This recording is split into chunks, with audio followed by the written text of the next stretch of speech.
Yeah, Nicko from Milanista, tactics on his clock, breaking down defense like a solid rock.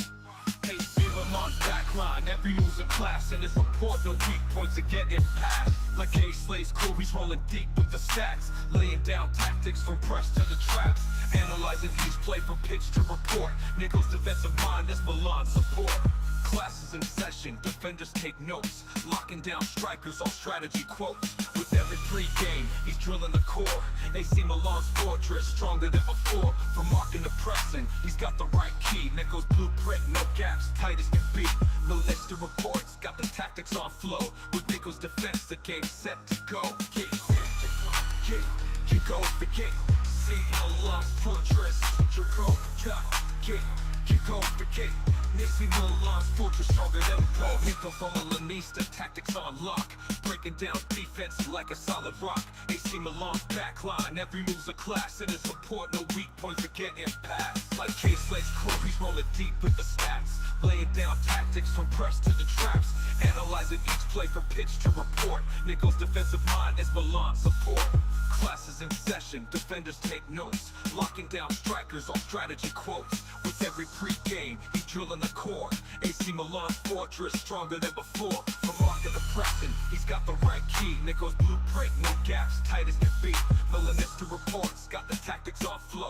With Nicko's defense, the game set to go. Kick off the kick.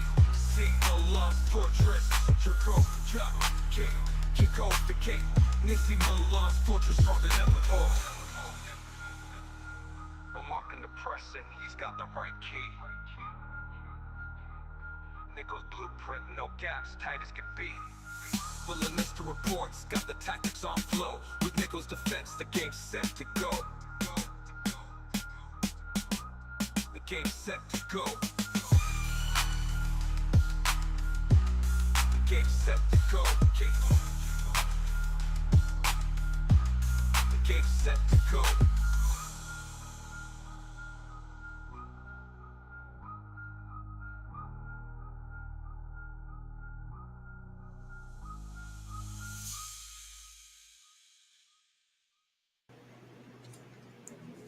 Milan Nation, Calcio fans, football fans, soccer fans.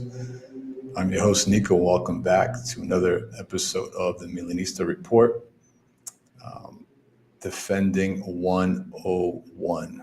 So for anybody listening for the first time, either live or after the show's recorded, if you're not familiar with myself and my backgrounds,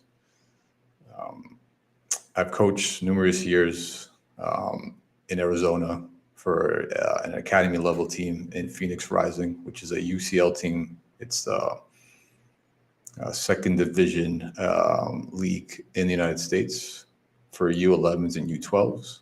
Also assisted coaches on the MLS Next teams as well, and shadowed their training sessions numerous times. And my main focus was coaching kids, teaching kids how to defend.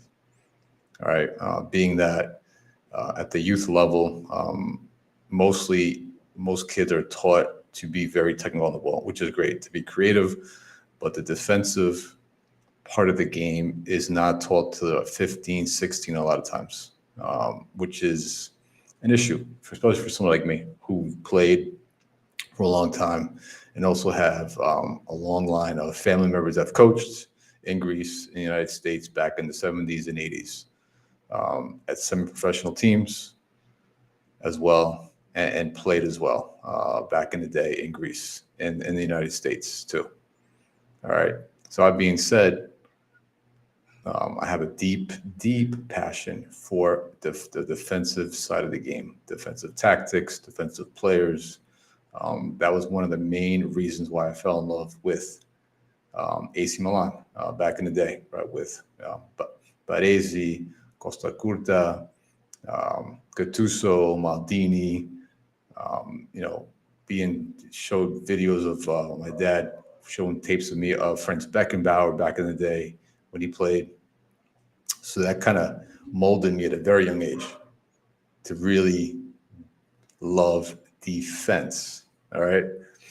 And that being said, somebody who's been podcasting for about a year and a half now, I've noticed there's some podcasts out there, I'm not going to name it publicly, I don't want to do that, but they know who they are, who are not tactically, don't have that tactical knowledge, not because they're not smart enough. It's just because they haven't played the game or haven't really focused that part of that game or read up on it.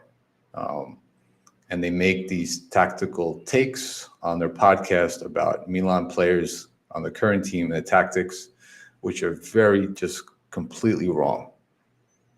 So that being said, I decided to put this video together, this live video, break down some basic philosophy, tactics of defense of a back three, a back four, the differences in different tactics, and then get into some scenarios, recent scenarios of Milan, some goals they've let in, and some solutions that Fonseca could have made or could make down the line, some changes tactically to fix those issues. All right. So looks like there's about 4 people in the chat. Who do we got? Alex. What's up, Alex Interista? How you doing? All right. So that being said, let's break down on the basics of defending 101. All right. So let me just pick up my notes. So that being said, as a coach, a lot of the stuff that I got, my tactics became from growing up as a coach and so forth, came from, like I said, coaches that I've coached underneath as an assistant coach, and my family, my uncles and my dad as well. That being said, this is one of the main sources as well that I've used on the last few years. Coaching the Juventus Juve 352. All right. Tactical analysis and sessions defending. This is a great source. So a lot of the stuff that I'll be talking about today, you can find this in this book as well if anybody's interested. All right. So let's dive into this. All right. Let me pick up my notes here. Everybody hasn't checked in, so smash that like button as well. All right. And subscribe to the channel. So let's get into it. So the first thing I want to dive into is an issue that we've seen with Milan is the third man runs. So what a third man run is, the concept is when a player makes a late unmarked run into space, typically behind the ball carrier, in order to receive the ball and create those numerical advantages in the attacking third. All right. This is very dangerous, especially when you're dealing with cutbacks, right? They're kind of a different set of crosses, things like that. All right. So in order to mark your third man runs, to be prepared tactically on the defensive side, there's a couple of things you need to do. You need to track the runner, right? So defenders need to maintain constant communication all the time to identify third man runs, right? Ideally, some coaches before training starts, during the training session during the week, they will identify certain players on the team who are responsible for tracking that third man run. In some cases, it could be one of the midfielders on a double pivot, or it could be in some cases a winger or a forward who likes to drop back, right? If you have that kind of forward in the team that likes to defend, or a winger that likes to defend and just doesn't sit up for waiting for that counterattack. All right. So, for example, for Milan, it'd be something like either Fofana or Musa, if he's in the game, right? Or Tijani. Even though Tijani is an offensively minded player, he still needs to defend. That's one way. And also, if it's not identified during training session, who's assigned to those third man runs, you need to have that during the game. So it needs to be the leader on the team, to be a vocal leader, to tell you what should be marking which player on the field. All right. Also, a defender must anticipate the pass and the run. So you need to have a high defensive IQ to read the play, anticipate where the ball's going, anticipate where the man is going, understand where they're running to. All right, when it comes to zonal marking system, defenders cover spaces rather than individual players. Obviously, we have zonal marking, we have man marking, which is something that was a bigger thing years ago with Catenaccio. Man marking is it's not so popular nowadays, especially in the attack in that attacking third of the pitch, or a hybrid type of marking as well, right? So there's your third man runs, kind of quick rundown on that. Now, another thing that we want to talk about that's an issue with Milan as well is to break down the difference between vertical shifts and horizontal shifts. All right. So a vertical shift, what it really means is the movement of defenders along how they're moving vertically on the field. All right. Are they moving forward to high press, or they're backing down to be in a more bin block or a low block, right? And these shifts are primarily influenced by the position of the ball on the field and the location of the attacking players.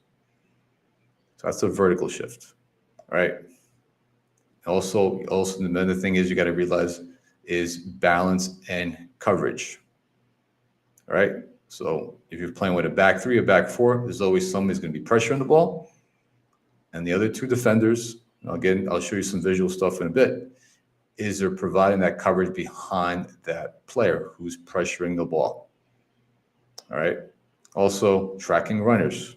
If an opponent makes a forward run in the attacking third, the defender may need to adjust by stepping up to prevent a pass or intercept the ball. All right. Anybody who's just joining this pod, again, the reason I'm bringing this stuff up, I'm extremely passionate about defense. And when I'm seeing again and again and again, certain podcasters have a big influence on the fan base and on football fans in general, and also on media that use their material, their analysis as a reference points on their articles, which is read by thousands and thousands of fans. They're getting the wrong information. That's why I'm breaking this down today. All right. So we just talked about vertical shifts. Now let's get into horizontal shifts. Horizontal is when you shift laterally, obviously, right? Shifting is in response to the ball's position. So if you have a back three or back four, all right, if the ball is to the left, everybody shifts over to the left. You got your full back, your center back, and your right back, right? Right center back, if you're playing a back three. If you're playing a back four, it's going to be your left back, center back, and the right center back as well, moving over. And maybe the right full back might be pushed up because he's in the attack formation, right? Or if he's falling back to create that back four, he's moving over as well. And they're keeping kind of a tight space. They're not spread out because you can exploit those spots, those time and space, right? For through passes and things like that, right? For those third man runs that we talked about, or for the the forward to cut loose and get a through ball in from his midfielder or somebody else in the field. So always to maintain coverage and balance, right? And always retain your shape and be compact. Really important stuff here, right?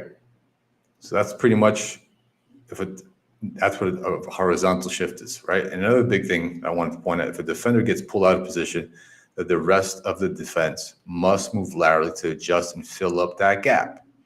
Something we've seen Milan time again not doing, right?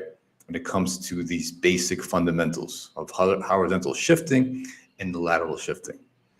Because the team is inexperienced, the back four. We have two rotating center backs time and time again. Almost experienced center backs, Tomori, Gabbia. Important Gabi, who's a natural leader and understands defending. When they're out of the game and you're putting in Chow and somebody like Pavlic, who are very similar in the way they play and very inexperienced players, they don't realize how these things are done. And this falls down on the coaching staff as well. That these things are not drilled into their brain time and time again, because we're seeing the same mistakes over and over and again from this team. All right.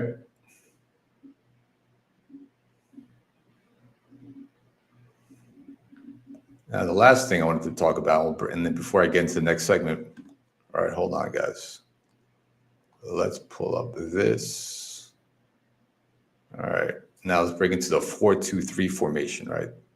Something that Fonseca uses, something that Pioli used in the past. Obviously, he was a big fan of that, and something Fonseca was brought into play as well, because this is his main formation. The fact that we were talking about a 4-3-3, right, is not happening because Fonseca is not doesn't know how to coach the fourth. It's something he hasn't used a ton at Lille.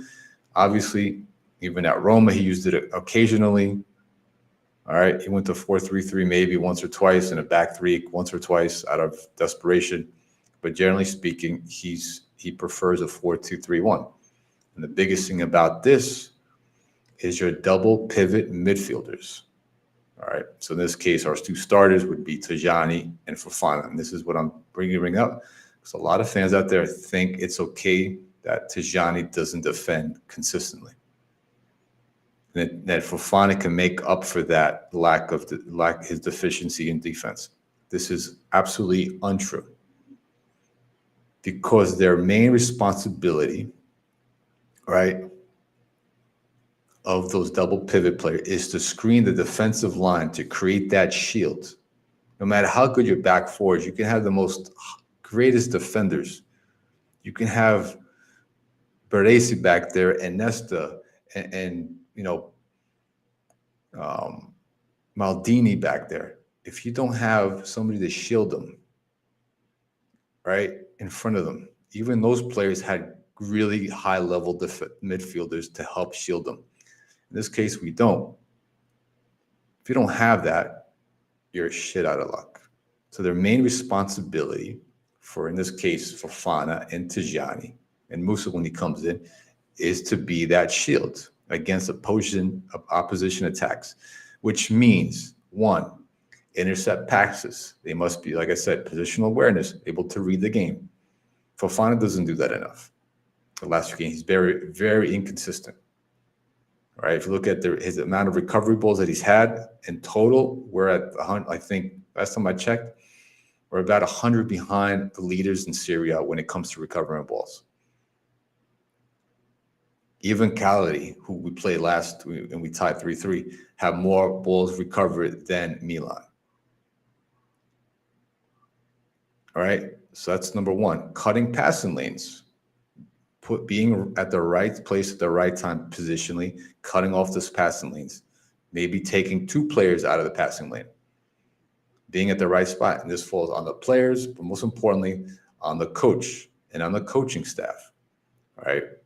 Fonseca, even though he's not a strong defensive coach, he has his assistant coach who used to be a former fullback in Ferrara, who's supposed to be responsible for this during the training set. And this is not, we're seeing on the field, this is not being focused on enough.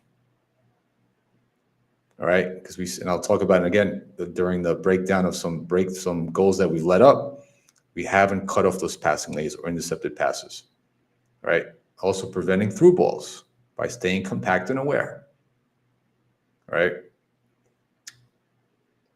ball recovery and pressing. They don't press enough. That's another important function of the double pivot. Another one, tracking runners. We don't see this. There's been a few times this season, numerous times, where they haven't tracked runners, especially Tajani. And I'll show an example later on in the show, a prime example of that. All right.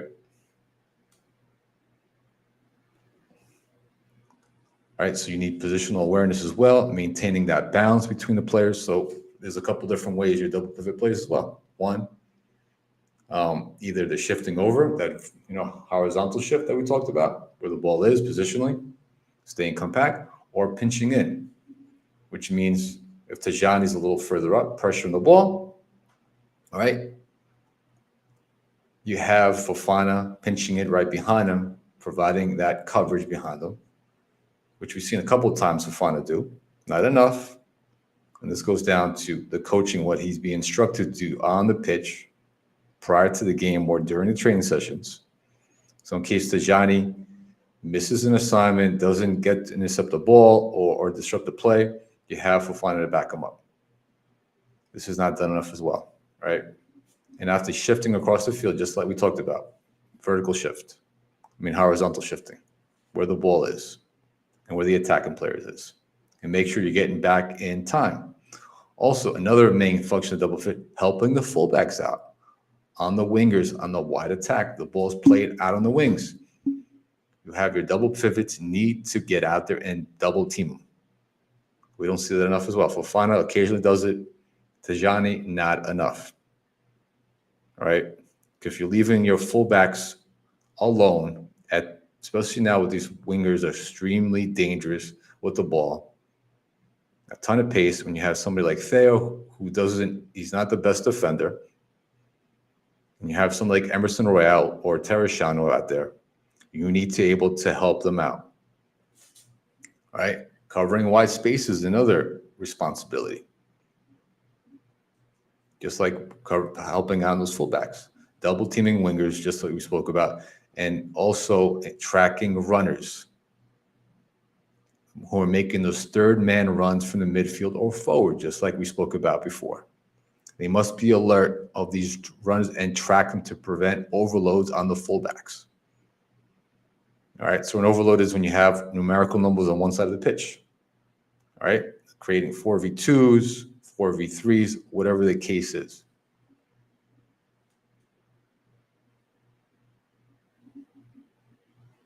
All right, so there you go. There's a breakdown of some key things when it comes to defending 101. All right, let's pull up the chat. Let's see who else is in here. What's up, Fadinho? Who else is here? Alex. Exactly, Fadinho. Exactly. But regardless, if Fonseca is putting him in that position, all right, you got to teach him those basic stuff. He had all summer with some of them, not all of them. He had during the summer to teach him these fundamentals. Yeah, Fofana was brought on late. That was an issue. But even if you're not a DM, how do you get up to this level and playing that position and not knowing the basics of defending? And this was when a good coaching staff, not just the head coach, comes into place to teach him these things. All right? But good point, Fadinho.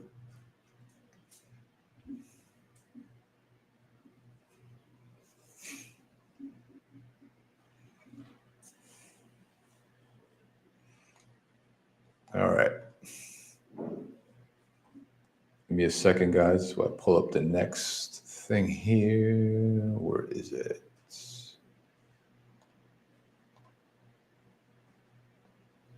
All right. And so let's get down to the next. This is why I missed Tonali and Kessie. Yep. Kim, exactly, because they provided that coverage. Because regardless no matter how good your back four is or back three, whatever you're playing, if your double pivots, even if you're playing there's a two-man double pivot, or you're playing a four-man midfield, right? And you have still the double pivot right in the middle, and you two outside midfielders, right? That are more responsible they're still responsible for backtracking as well. All right. If your two central midfielders are weak defensively, don't have that IQ, are not working together, not able to recover balls, things of that, you're SOL.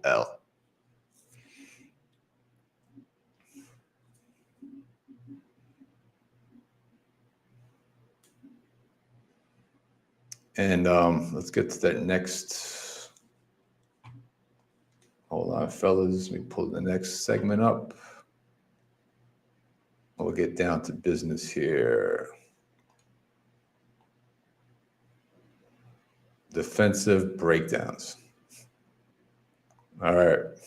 So here it is. So I'm going to pull up some screenshots from last couple games and bring up a video from our best friend Martino Puccio. He talked about the third man, that third goal that we ate the other day, right? I'll tell you exactly why that was not the right. Tactically speaking, they were 100% incorrect. Martino and Kush. All right. So let's break down. Let's pull up the footage here. Well, let's get down to it. All right, hold on. Third goal, first goal. So let me pull up the Napoli goal first. All right, so this is against Napoli. So there's your back four. 1, 2, 3, 4. All right. They're fine. You have the only problem here, and I'll get to them and I'll show you on the tactical board. Like I said, if you're defending a forward, you need to have somebody backing up a little bit. So if there's that through ball, like it just happened in this goal, you have that center back, which is Chow, should be slightly back here. Which I'll show you in a second, actually, right now, what I mean.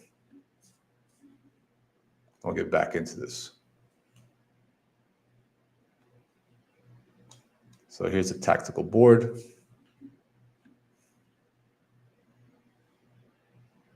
All right, let's bring this down here. Well, there we go. So we got here, we got here. This is our guy. So let's push him up here. So let's put over here. So they were kind of set up this way, right? There's Chow. There's Ngiza here. All right, let's put him over here. Our wing is over here, for example. All right. So there's our back four.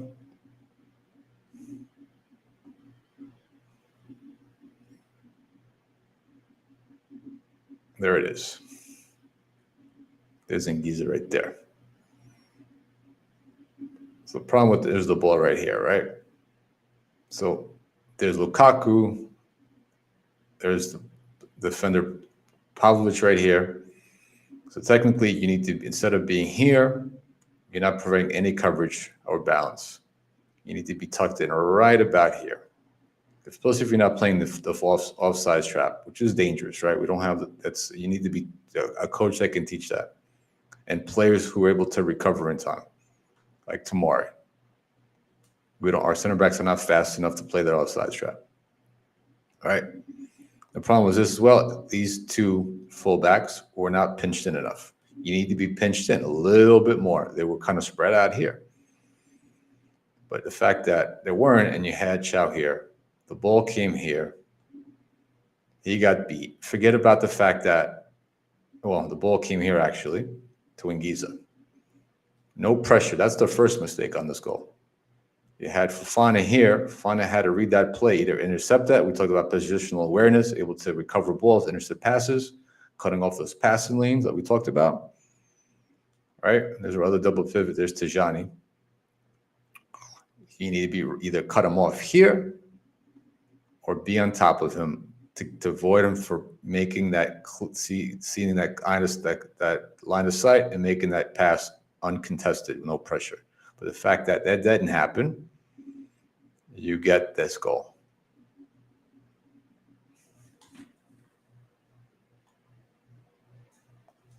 All right, and there it is. There's Ngiza, unopposed.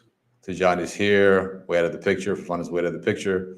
No coverage, like this what we talked about. There's nobody behind Pavlovic to provide that coverage. There's the ball, the through ball. And there he goes, right? Lukaku at time, Pavlovic was able to catch up to Lukaku.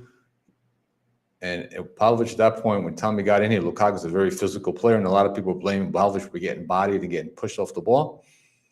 Most center backs in the game are going to get pushed off the ball from somebody like Lukaku, who's a big physical forward. All right. So the fact that there's some people out there, they're saying that was the reason for this goal. Pavlovic didn't do his job and push him off the ball. 100% incorrect. two things happened in this play. Like I said, first, Anguissa was unopposed. Our two midfielders didn't do their job, didn't intercept the ball, didn't cut off the passing lane, didn't even cover him. They were out of position. And two, our back line.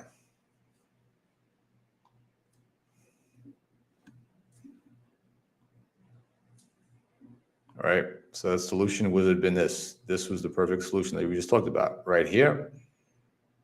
If you're not going to intercept the pass, you have everybody pinched in. You have that more, everybody's kind of covering each other, right? You have this player here. You can even have Theo, if he's comes back in time and makes a recovery run, you can have two players slightly behind Pavlovic. All right. If you're dealing with somebody that you really can't deal with two men, you want to triple team them, be super aggressive.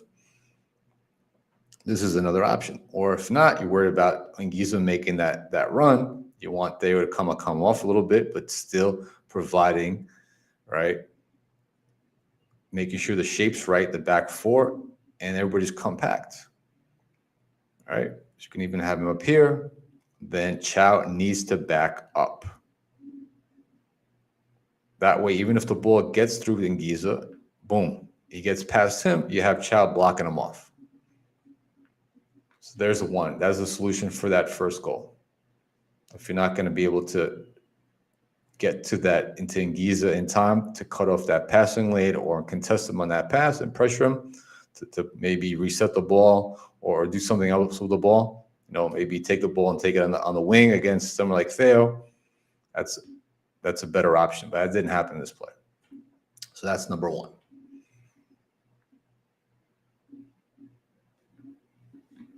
Let's get into the first goal. Oh, this is the goal I wanted to get into. That Puccio brought up and Kush brought up the other day. So this is the third goal from Cagliari on that cross. All right. So let me bring up Martino's thing here. And I could see exactly what he said.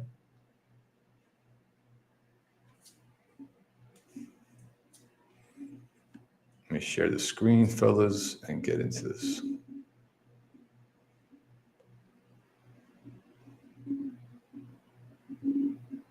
There we go.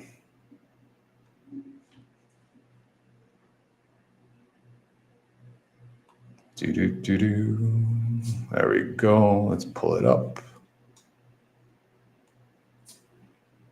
All right, let's cue this up and go. Kush made a pretty good point on that third goal. Theo was marking players inside the box. Noah Okafor, guy lauded for work rate apparently, leaving Zappa wide open for that. Where if you look where he's standing, he's on the outside of the. All right, so they're putting the blame on Okafor for not backtracking.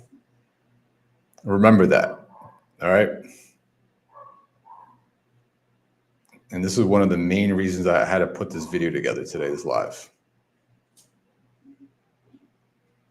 So we got Kush, Martino, two very popular Milan podcasts with a ton of followers, have a huge influence on Calcio fans, Milan fans, new fans as well to the game. And they have a big responsibility on providing accurate analysis. If you don't know what you're talking about, stick to the stats. Stick to just reading off the score, players of the game, whatever. Give out some grades for each player and move on. That's why I appreciate somebody like MWP, all right, with Vinny and Steve and Gio as well. They stay away from tactics. Stevie knows about tactics. He coaches, right, at a good level up in Canada. He knows football tactically. But even him does stakes away because there's certain things you don't know what's going on with the team. But if you don't know what you're talking about, you're not sure, stick to just reading the news. Martino and Kush. Stick to cutting your editing your videos, but when it comes to tactics, like I said, it takes years and reading a ton of material and challenging your ideas out on the field.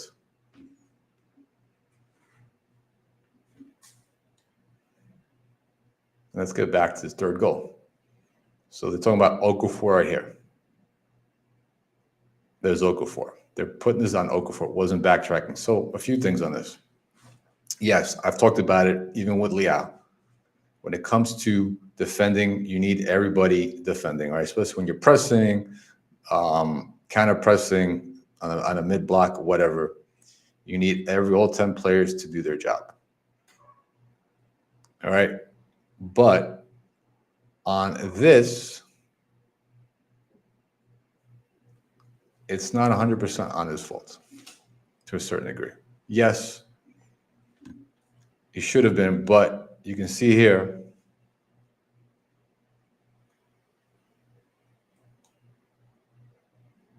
All right.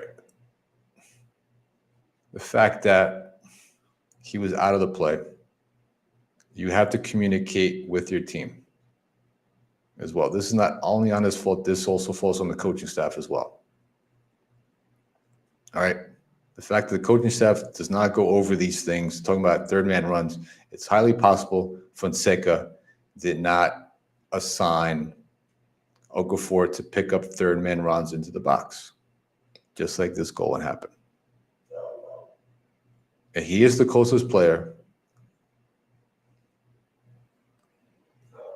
All right. But at the same time, you got to communicate with your back line's way off as well. This back line is a mess as well. You're actually, even though you have numbers here, you got 3v4 inside the box. This is not even the right. This formation's all over the place. So this falls down to not just on Okafor. This is not Okafor's fault solely on him. This also falls on Fonseca, not tactically preparing his team for these set pieces, not assigning, possibly not giving the right instructions prior to the game or during training sessions, and the way the team is set up tactically on the field.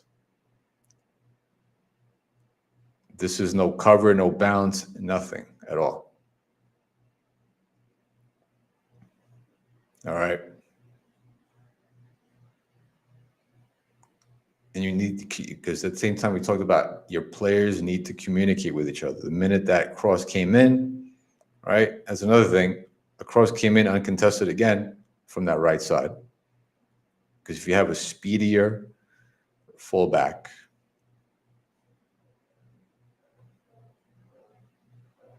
right, that can actually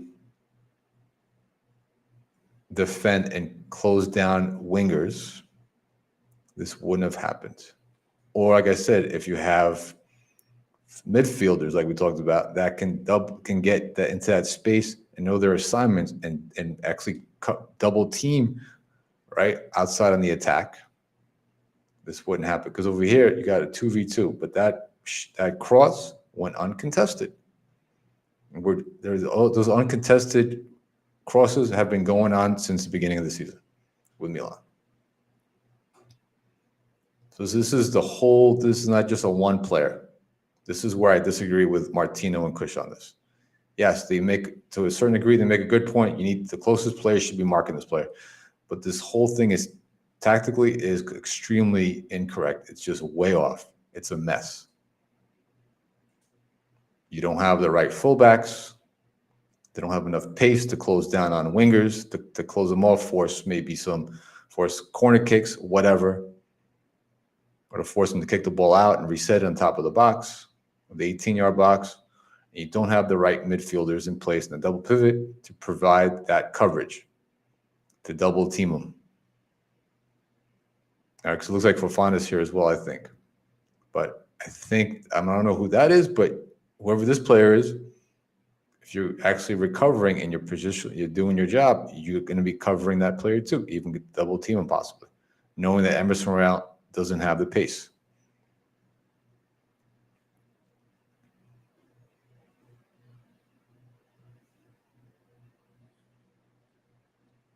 So there you go, guys.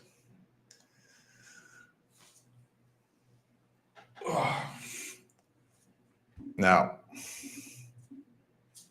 we get into one last thing, and we'll get into some comments, questions, whatever you guys want to get into. It doesn't have to be defensive related. It could be whatever you guys want, open form. All right. So let me get back to this tactical board really quick.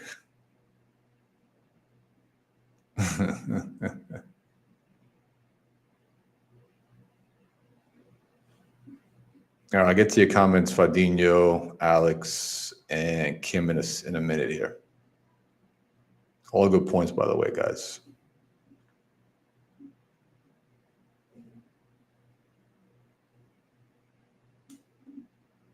All right, so there's some other fundamentals too, real quick.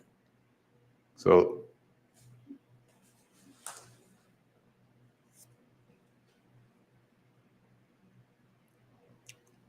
you're dealing with somebody like Lukaku, Thuram,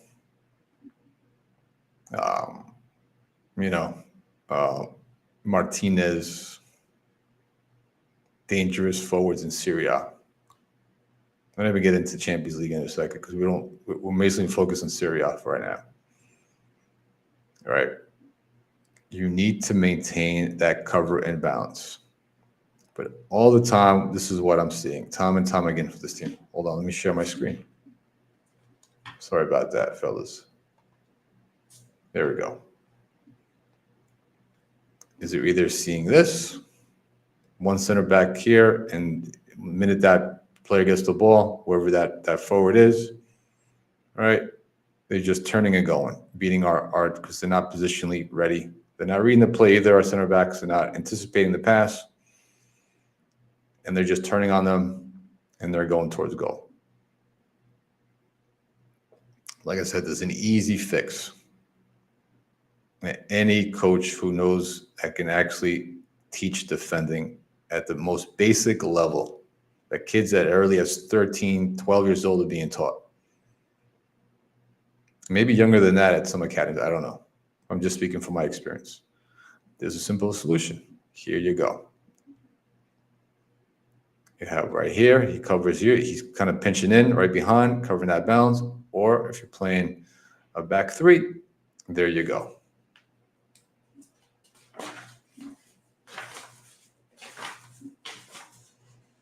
I want to show you a back two when you're going against two forwards.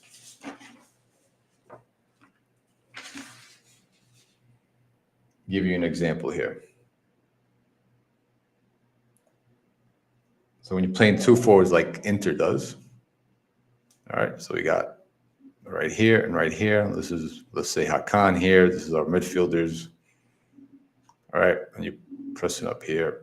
All right, because they got 5 midfielders. And they got the back three here, pushing up. All right, just a compact Inter. Let's use Inter for an example, because they play that back 3-5-2 formation. All right, the ball's in the Hakan space. All right, so one option is you cover him. All right. For example, let him go. He's right here.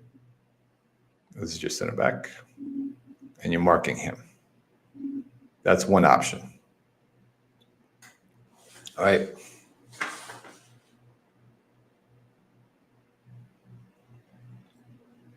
Another option is, like we talked about, they can mark him tightly as well, but you have your, depending on who's the stronger defender, you can have this player out here just in case there's a third man run. You can drop back one of your fullbacks to provide that coverage as well. So this is something we've had trouble in the past with Inter. Maybe not during the last derby, right? Because we cut off their midfield. Their midfield couldn't do jacks. It couldn't do anything against our mid block, right? But Inter will make adjustments. Teams like Inter, Inzaghi, other high-level coaches will make adjustments after the first game. All right, even though we've beaten them the first time, I'm 100% confident Inzaghi will make changes during the second game. The second derby matchup will be a completely different animal for us. All right. So So remember, balance and coverage, right? Because if you have this, one of them is going to get beat. You have two options. If you got this, you're taking one option away from them. Now you're dealing with one forward. All right.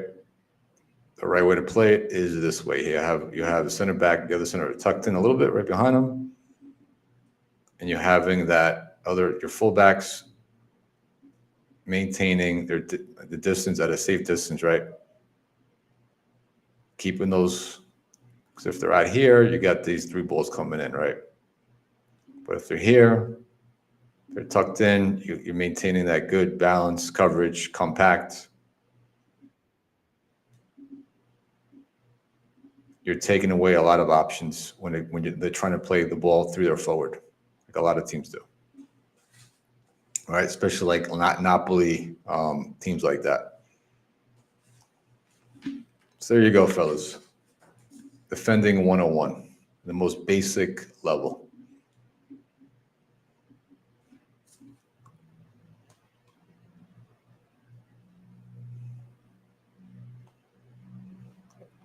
All right, before I get into the next segment, let me pull up some of your chats here. See what's happening. All right. So Alex, let me pull him up here.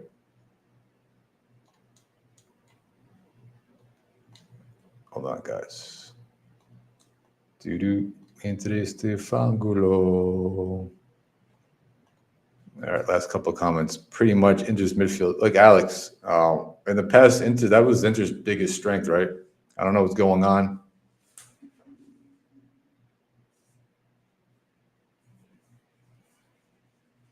I'm not sure what's up with Inter's midfield this year. They got their weaknesses, but I hate to say it, as a Milanisti, Inzaghi's going to fix it eventually, for sure.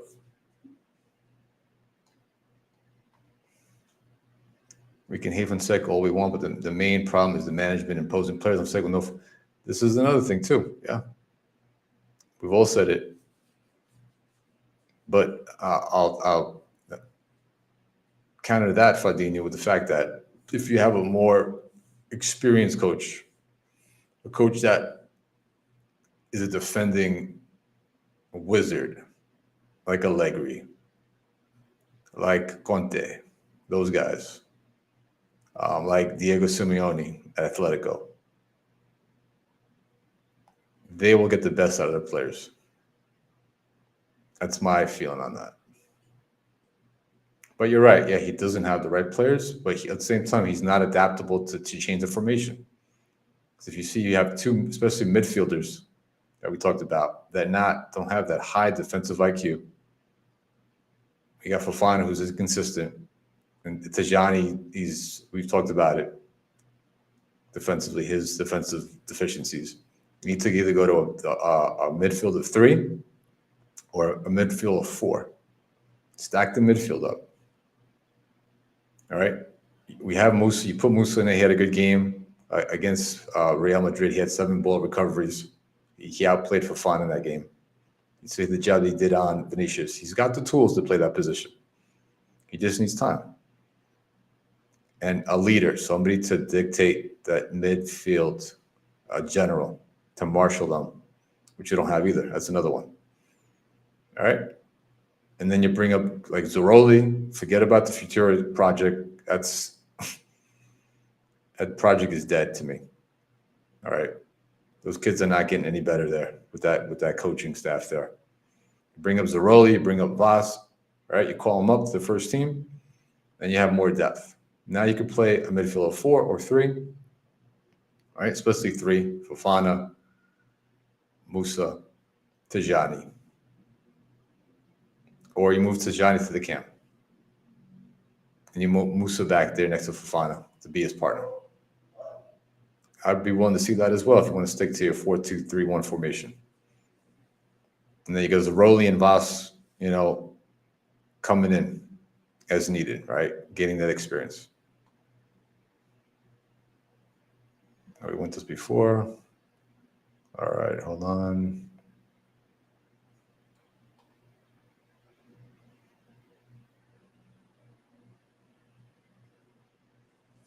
If you play the video of the goal from the start of the counter, it will be easier to judge. We can see Okafor should have looked around the cover, but where was Fofana Reindeers? Yeah, you know what? Let me try to pick up that video, guys, real quick. Christ. Milan versus Cagliari. All right, let me pull up that. Oh, I might get punched. Hold on, let's go.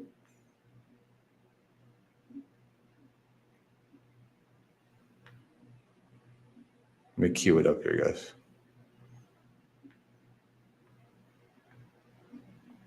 All right, so I think this is it right here. Here we go. All right, I think this is it right here, guys. Let me cue it up. I can't play I'll have to play this in pieces so I don't get the video banned. But let me cue it up.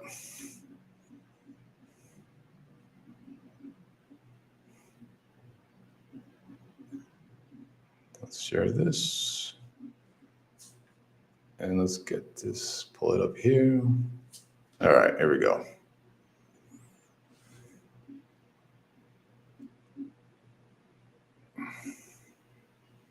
So that's Okafor right there, right? That looks like Fofana right there. Where's Tajani?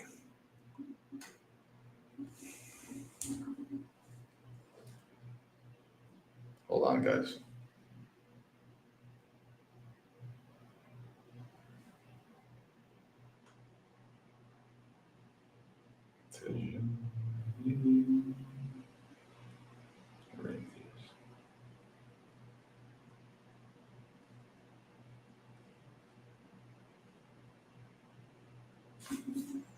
Okay, there's Tajani right there. That's number 14, right? Yep, Tajani's right there. So Tajani's even covering nobody either.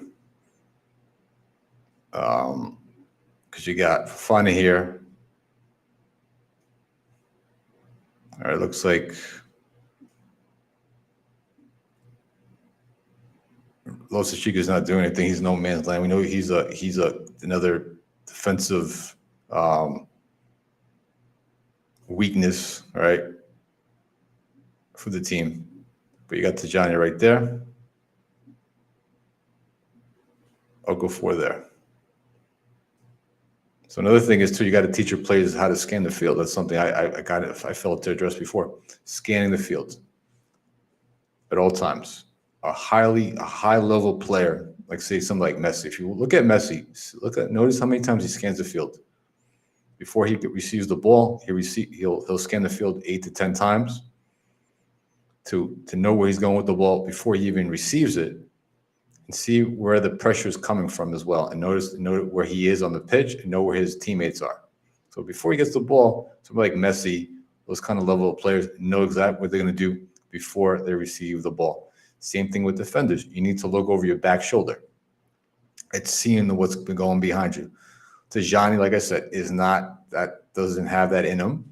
He's a very slick midfielder, good on the ball. But if he would have clearly scanned the field, he would have noticed there's something as well. But he's not picking up anybody as well.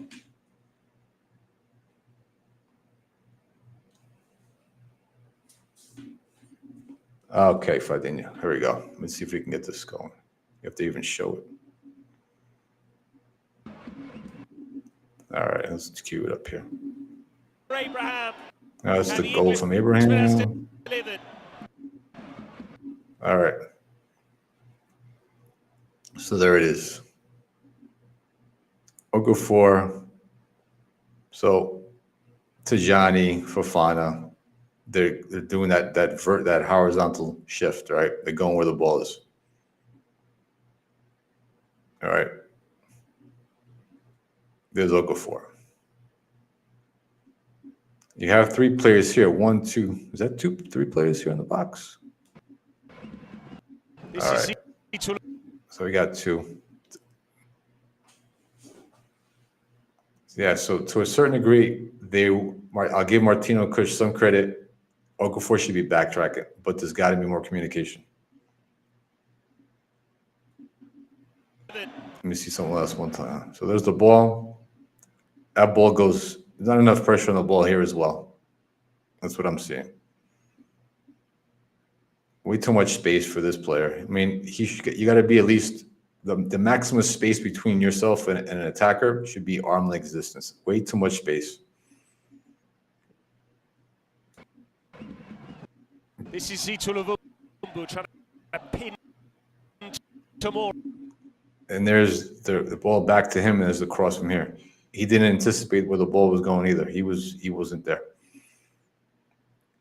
to contest, to give that kind of cross again and again. That's another issue too, boys. And Okafor is just looking.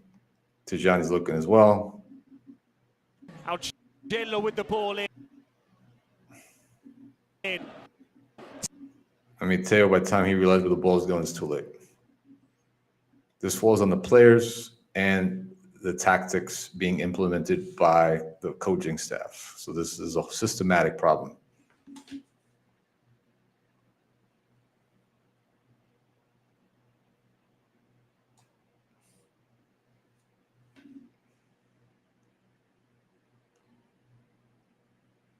Yeah, yeah, modern football, but the defense wins championship, Fadinho. Football changes. The football tactics, whatever they're changing all the time. It's not. This is how you play modern football today. It's whatever works for your team, as well, right? And what you were saying before, yeah, what I was talking about is old school defending, but that's what wins you Scudettos. If you're serious about winning Scudettos, if you're serious about contending for Scudettos time and time again, right? You need to defend. You need to focus on defending as well, as much as attack. This modern way of football works for teams like Liverpool, who have high level players on the attack. They have Salah, etc. They can afford. Not even Liverpool's defending this year. So, all right. But that's the EPL style in a sense. And if you look at modern way of playing football, there's other ways of playing it too. Look at the way Denise plays at Brazil, the Brazilian team. He's bringing back that 1980 style of Brazilian football. All right. That even Argentina played back in the 80s and 90s as well. Even Malmo FC, this team from European team, is playing a very different style than other European teams. But you gotta be able to teach your players the basics of defending at the end of the day. Because if you're doing the same thing again and again, you're seeing the same things over and over again, these same breakdowns defensively. All right, you just can't say, well, the players are stupid, they don't know what they're doing. The coach got to teach them that. You have video analysis. They're breaking down video after games. You need to have, I'm sure they have sessions during the week where they're going down, oh, this is what happened, you should have done this, etc. I did it with my players to a certain extent. I would bring video, I would have video footage from the games from the parents. They would bring in their cameras, all right, just to tape the whole game. And I would record my training sessions as well. I'd break it down with them. I'd spend a half hour once a week breaking down sessions with them, certain plays, either defensively or offensively, things that they needed to work on for this next game. All right, and I can imagine with like Fonseca, the tools that you have. I mean, you're a professional team. You have videos. You have analysts on your team, at least one or two, who's writing these reports, these match reports, and sending it up the chain to Fonseca. And what he does with that, I don't know. Is he reading it? Is he ignoring it? Is he going over these things during the week? I have no idea. The fact that it looks like he's not, right? It looks like from like optic wise, there's an issue with this.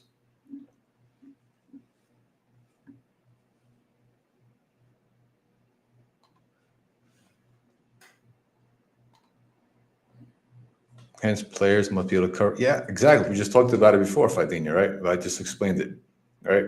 On the tactical board as well. Cover and balance. That's your basic defending. Old school defending, new school defending. that never change it. That's your fundamentals that is being taught currently at the academy levels. I did it myself. If I was teaching, I'm guaranteeing high level, amateur coaches, because I was getting paid too. I was a sense of a professional coach in a sense, because I was getting paid every month for coaching my team. Not a ton of money, but just enough for supplies, right? Extra balls, cones, whatever, goals, et cetera, et cetera. It's a fact that high level, academy coaches, they're honing in on defending as well, especially at certain schools, right? If you go to certain Calcio schools, they're definitely honing on defense. We can see that to this day. It's just part of their DNA. Oh, Ricardus. What's up, Ricardus? Nicko, I watched Inter Juve. They're not good at defending either. Inter's not. They have their issues. They have the players, but they seem to, against Napoli, they defended pretty well. I think they've given up the same amount of goals that we have, close enough, but Juve's, they were off to a pretty good start, but man, they lost Bremer's out and Cabal. 2 center backs are out. So they're pretty thin. So I think for Juve, I don't think if it's even down to tactics. Because tactically, they look pretty good when they're healthy. I think they've lost key play. Like Bremer is one of the top center backs in Serie A by far. Next to Lukumi from Bologna, for sure. And you got just, Kalulu's back there, right? And Gatti, that's it. And from what I'm reading, it looks like Juve, they're going to be in the market for a center back and another fullback in January. Something that we need. I can guarantee you that Juve, the way they're running their team, they're going to get the right pieces to fill in those holes. If not 2, at least one of those positions filled in January. While we need both as well, we need those 2 positions filled. Because Tereshana's not the answer either. He's not ready to fill in that spot yet. We have nobody in the Futura team ready to make that jump on the fullback position. All right, we got one kid, but he's still fairly young. I forget the kid's name. He's doing pretty well in the U19s or 18s or 17s national team. And then center backs. I mean, look, we currently just have 2 that are decent. When Tomori's on, he's on. We know the issues with Chow and Pavlich, obviously. We've talked about that. Could they be fixed? Maybe, but loan them out probably be the best option, right? I think that's my opinion anyways. There are rumors Juve just wants to get, there's a lot of rumors. Well, if you want to believe them or not, there's a ton of rumors flying out there. I heard Milan might try to get him as well, but I don't see that happening. What's Vickers trying to do?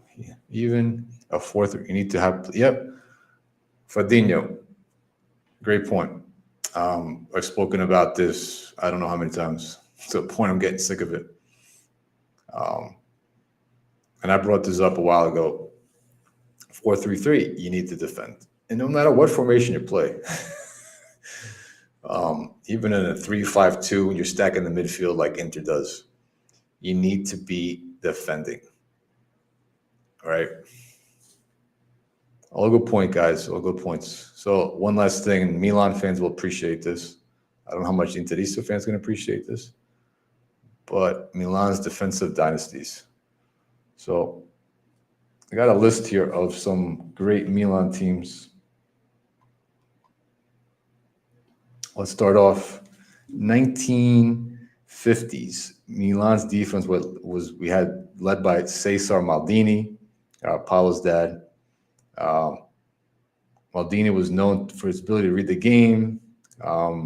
Obviously, I mean, he was up there. For his time, he was a really great defender.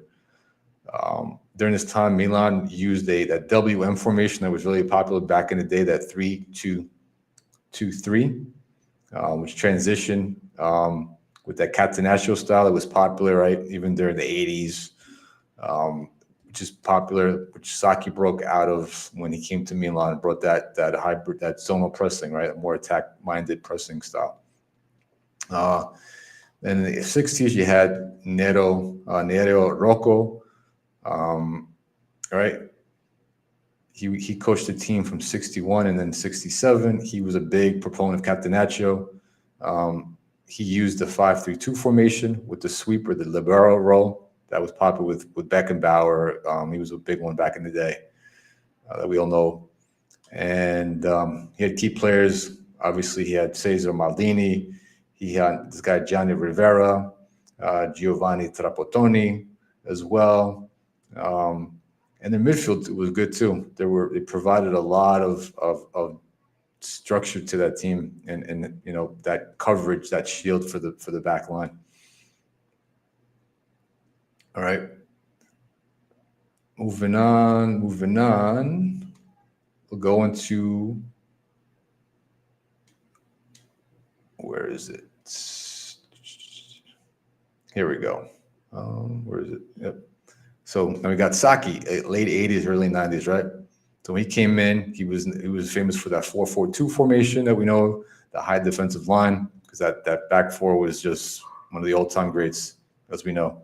Made up of Baresi, Maldini, Costacurta, Tassotti, Baresi running that back line, right?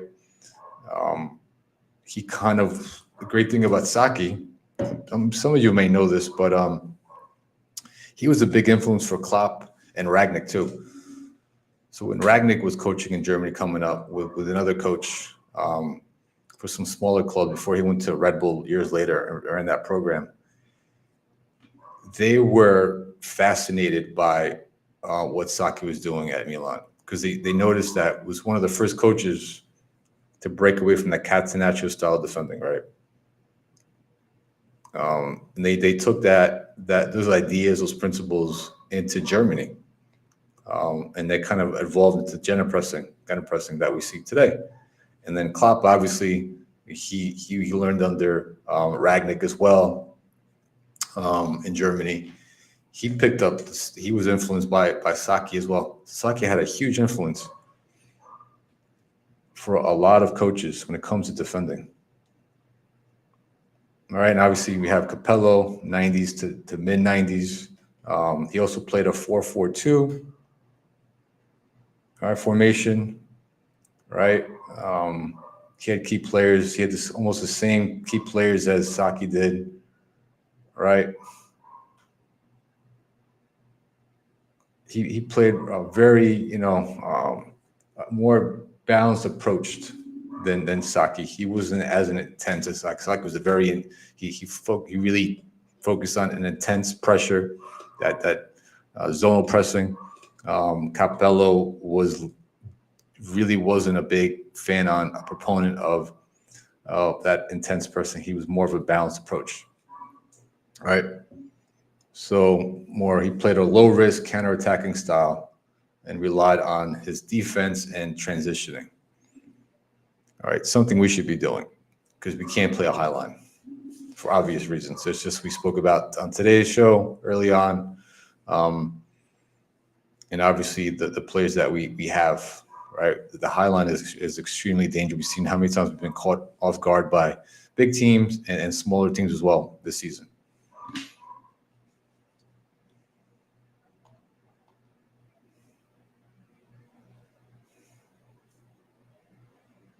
All right, let me take off this thing here, guys. Let me stop sharing this goal.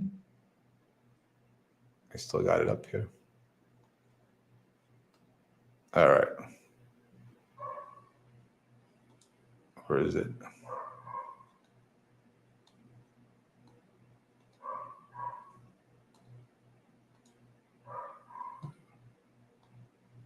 All right. Hold on. Where does that go?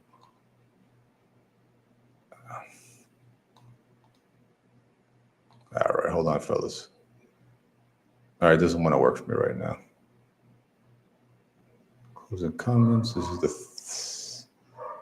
third goal.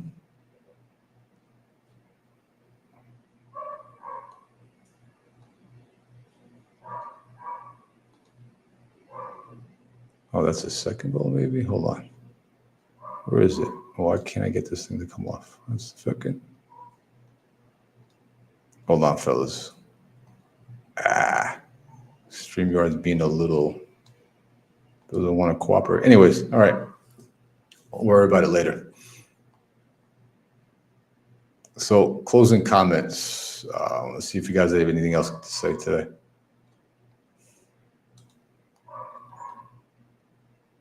Let's get back to some comments, and I'll get into some closing comments and close this show up. Wrap it up. Thanks for everybody for tuning in, by the way. Appreciate it. Pretty good turnout.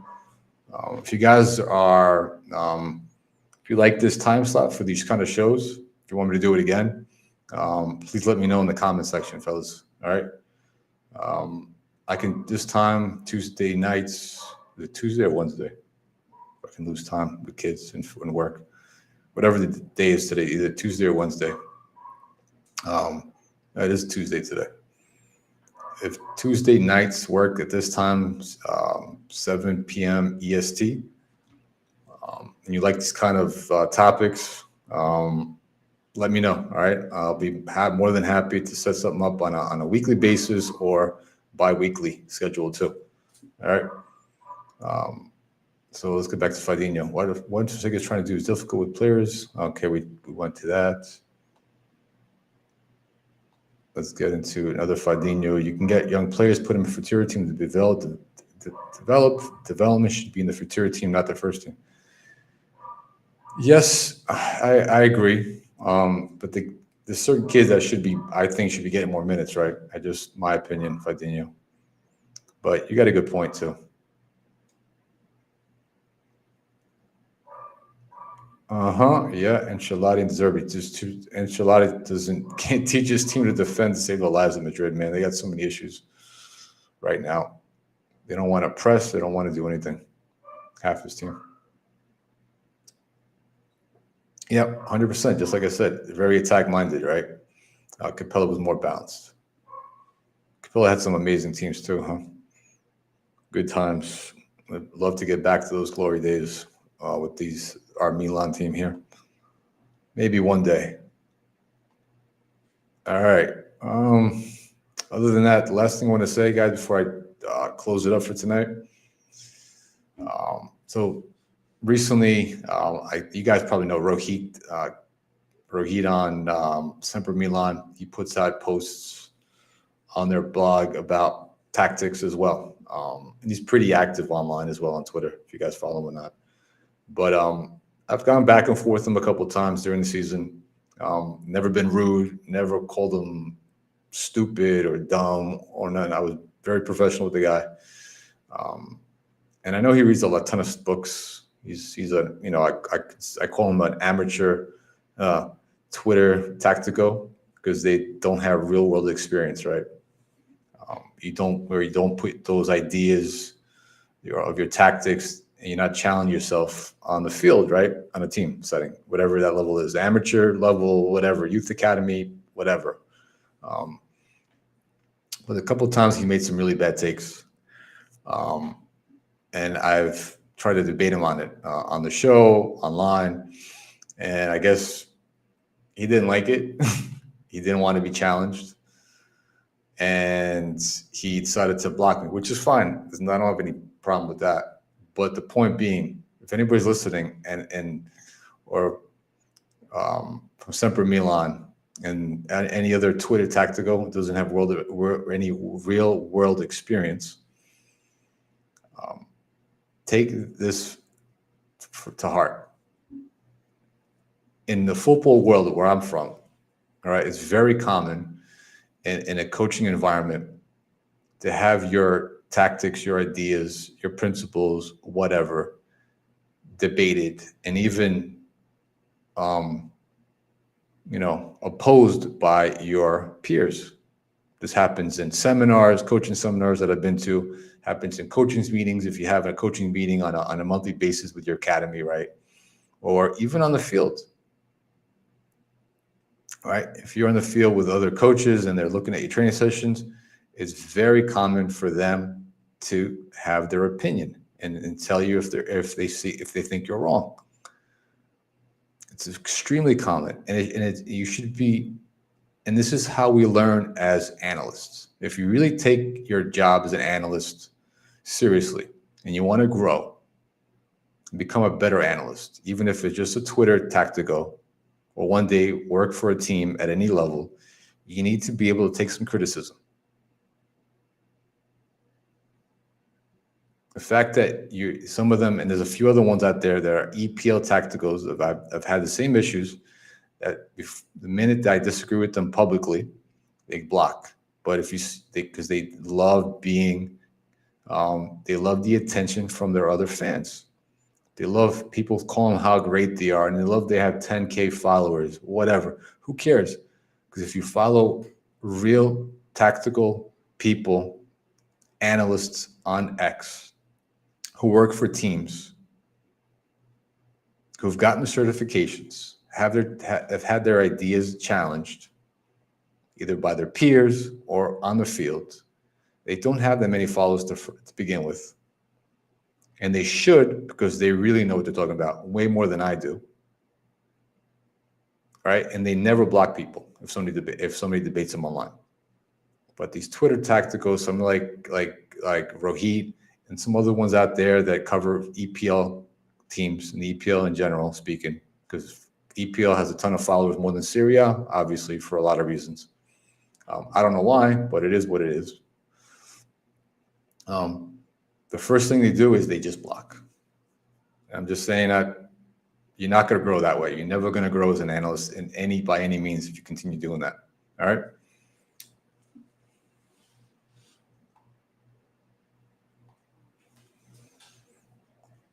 Yeah, he was on Rosenary TV, but dude, he caught so much heat too, Ricardus.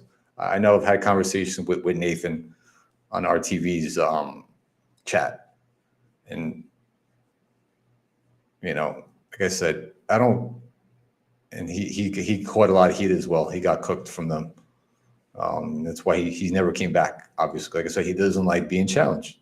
He likes being caressed, and he likes chasing his subs. He likes to have these subs they just praise him all the time, which is fine. But he's never going to learn. He's never going to grow to become a great analyst if that's what he's looking to do. All right.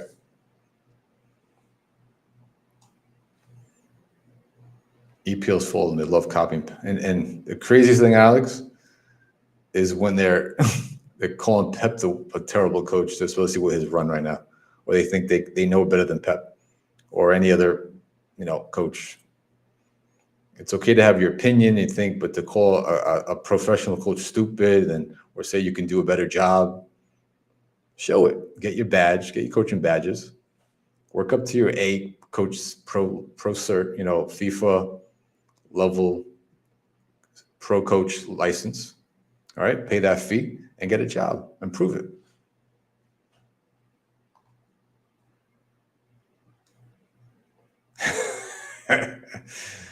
Right on, Ricardus. And Joe, the Twitter analysts don't like to admit when they never do, Joe. Dude, I could tell you how many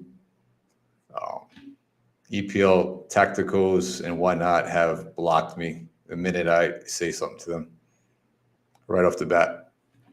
But it is what it is. But, if they don't want to grow and become better tacticals, that's fine by me. But, this is a PSA to them, pretty much. All right. If there's nothing else, guys, I'll put it out there again before I wrap it up. If you guys want to see this type of show again during this time slot, either on a bi-weekly or whatever, let me know in the comments, right? Either right now or once the show, once I jump offline. All right.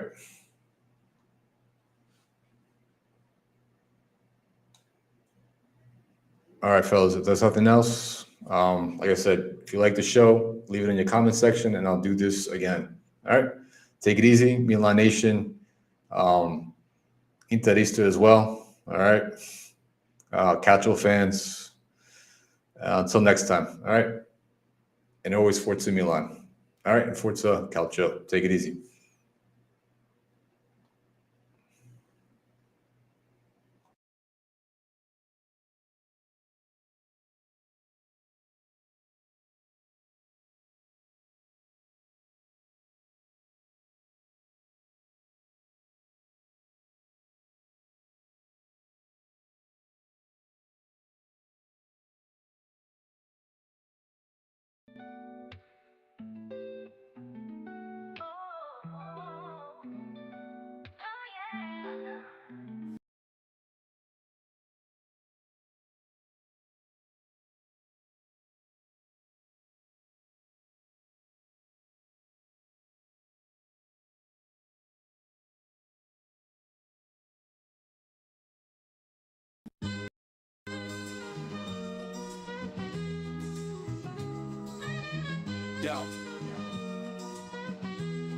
Yo, just a scenario, it started young like when I was just a kid. Watching with my pops, man, that's how I live. AC Milan on the screen, dreams in my eyes. Come Quanto the Bambino, man, time flies. The Rossoneri bloodline, deep in my veins. From the highs to the lows, I was feeling the pain. A life next to the devil, that's where I reside. Una vida que the devil, oh, we ride or die. Bandito forever, man, this love won't fade. From San Siro nights to memories we made. Bandito, the red and black we fight. Living for the club on the stadium lights. From a boy to a man, I'm never letting go. AC Milan forever, that's all I know. Every season, every match, we bringing the heat. From San Siro to the streets, where we meet. I grew up watching, with my pops by my side. La Guardava con Papa, Milan's my pride. Legends on the pitch, with Paulo in the mix. Nesta Cito, man, that's the fix. Bandito in my soul, I'm repping it loud. Forever Rossoneri, standing tall in the crowd. Bandito, with the red and black we fight. Living for the club on the stadium lights. From a boy to a man, I'm never letting go. AC Milan forever, that's all I know. It's a art unbreakable, forged in the fire. Rossoneri till the end will never tire. Una vida que don diavolo, we stay strong. Singing AC Milan songs, this love lifelong. From the days of my youth and now I stand. AC Milan, the team that shaped the man. Bandito forever, in red and black I trust. With Milan in my heart, it's more than just lust. Bandito, with the red and black we fight. Living for the club on the stadium lights. From a boy to a man, I'm never letting go. AC Milan forever, that's all I know. But yo, through every win and every painful loss, we stayed united, no matter the cost. Comprando da Bambino, watching with pride. With Milan and my father, man, we never divide. Bandito, I'm here till my last breath. For the club I love, I ride till death. Una vida que don diavolo, that's my way. Forever AC Milan till my final day. Bandito, with the red and black we fight. Living for the club on the stadium lights. From a boy to a man, I'm never letting go. AC Milan forever, that's all I know. Yo, through every win, every painful loss, we stand united, no matter the cost. Come Quando da Bambino, watching with pride. With Milan and my father, man, we never divide. Guaranteed Rossoneri to the grave. For the love of Milan, that's how we stay brave. AC Milan, forever we shine. With the devil by our side, we'll never decline. Rossoneri to the grave. For the love of Milan, that's how we stay brave. AC Milan, forever we shine. With the devil by our side, we'll never decline.